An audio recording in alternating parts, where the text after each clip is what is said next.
जय सद्गुरु स्वामी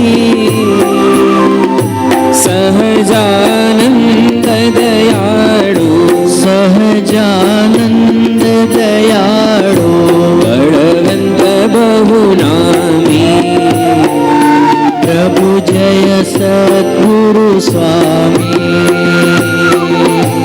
चरण सरोज तुम्हारा वंदू कर जोड़ी प्रभु वंदू कर जोड़ी चरणे शीश धर्याथी चरणे शीश धर्याथी दुख नाख्या तोड़ी प्रभु जय सद्गुरु स्वामी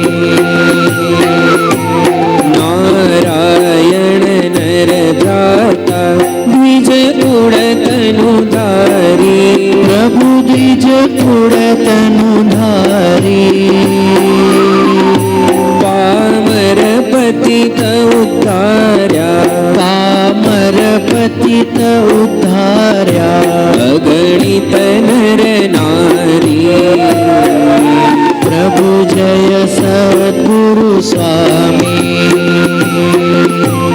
नित्य नित्य नौतम लीला करता अविनाशी प्रभु करता अविनाशी 68 तीरथ चरणे 68 तीरथ चरणे कोटि गया काशी प्रभु जय सद्गुरु स्वामी पुरुषोत्तम प्रगटनु जे दर्शन करशे प्रभु जे दर्शन करशे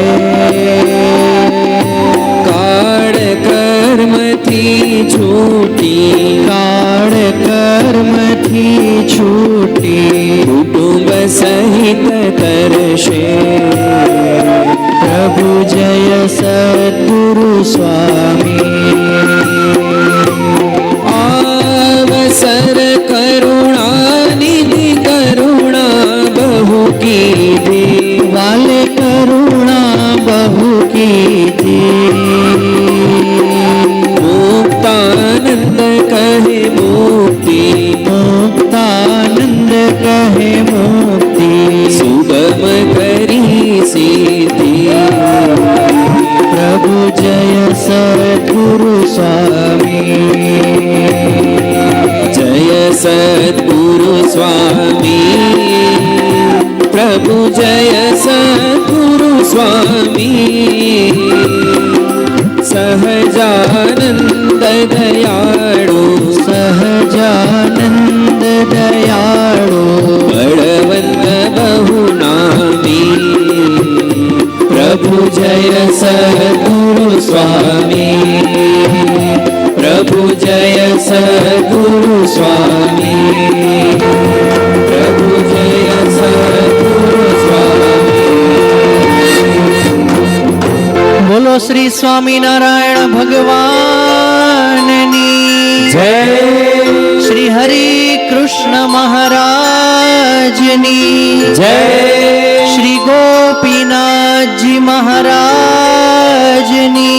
जय श्री लक्ष्मी नारायण देवनी जय श्री विघ्न विनायक देवनी जय श्री कष्टभंजन देवनी जय श्री रामेश्वर महादेवनी जय विश्वेश सर्व भक्तों ने भावथी जय स्वामीनारायण। સરસ મજાનો ચાતુર્માસનો પ્રારંભ ગઈકાલથી થયો છે। બધાએ વિશેષ નિયમો ધારણ કર્યા છે, ખૂબ ખટકો રાખીને કરજો। વિશેષ કથા પણ સરસ શિક્ષાપત્રી ભાષ્યની અને સાંજે 10મ સ્કંદની ચાલુ થઈ છે। ખાસ દરેક હરિભક્તો વિશેષને વિશેષ લાભ લેજો। વિશેષમાં આપણે 22 તારીખથી હિંડોળાનો પણ પ્રારંભ થાય છે અને ગઈકાલે આપણે નૂતન ભોજનાલયનું પણ ખાતમુહૂર્ત કર્યું. તો આમાં દરેક રીતે તન મન ધનથી દરેક પ્રકારની સેવાની જરૂર પડે. તો હિંડોળા ઉત્સવ પણ આપણે ખૂબ ધામધૂમથી ઉજવવાનો છે અને નૂતન ભોજનાલય પણ ખૂબ સરસ આપણે તૈયાર કરવાનું છે. તો તે માટે બધાએ તન મન ધનથી તમે સેવા કરો જ છો, પણ હજી વિશેષ પણ સેવાનો લાભ લેજો. એના માટેના ફોર્મ માહિતી આજે અહીંયા તમને આપવામાં આવે છે. તો ખાસ જેની જે શ્રદ્ધા સંપત્તિ હોય એ પ્રમાણે ભગવાન સંતોને રાજી કરવા માટે આ હિંડોળા અને નૂતન ભોજનાલયની સેવાનો લાભ દરેક ભક્તજનો ખાસ લે એવી વિનંતી.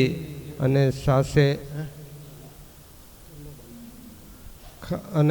સાથે આ આપણું વડતાલ તાબાનું ડાયરેક્ટ મંદિર છે. ડાયરેક્ટ 14-17 ખેડાની વડતાલની જ પહોંચ દરેક ભક્તોને મળે છે. તો આ દેવની જ મિલકત થાય છે, માટે દેવનો ધર્માદો જે મહારાજે શિક્ષાપત્રીમાં આજ્ઞા કરી છે એ પણ તમે આમાં આપી શકશો, એમાં કોઈ શંકાને સ્થાન નથી. વડતાલથી પણ આપણે મંજૂરી લીધેલી જ છે. તો ધર્માદાની રકમ પણ તમે નૂતન ભોજનાલયમાં દાન સ્વરૂપે આપી શકશો. માટે સૌએ પોતાની શ્રદ્ધા અને સંપત્તિ પ્રમાણે અવશ્ય આ સેવાનો લાભ લેવો. સહજાનંદ સ્વામી મહારાજની જય. સકલ વિશ્વ તણા